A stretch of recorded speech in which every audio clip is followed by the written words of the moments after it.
جو شخص یتیم کو اپنے میں شریک کرے گا اللہ تعالیٰ اس کے لیے جنت واجب کر دے گا، بشرطے کہ وہ کسی ایسے گناہ کا مرتکب نہ ہو جو معافی کی قابل نہ ہو۔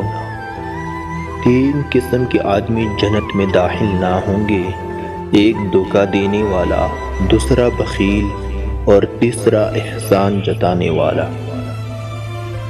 جب ظالم کو ظلم کرتے دیکھے اور اس کے ہاتھ نہ پکڑے تو عنقریب اللہ تعالیٰ اس پر عذاب عام نازل کرے گا۔ تندرستی کی حالت میں آدمی کا 1 درہم صدقہ کرنا موت کے وقت 100 درہم صدقہ کرنے سے افضل ہے۔ جو شخص دوسرے مسلمان کو کافر کہتے ہیں تو ان دونوں میں سے ایک ضرور کافر ہو جاتا ہے۔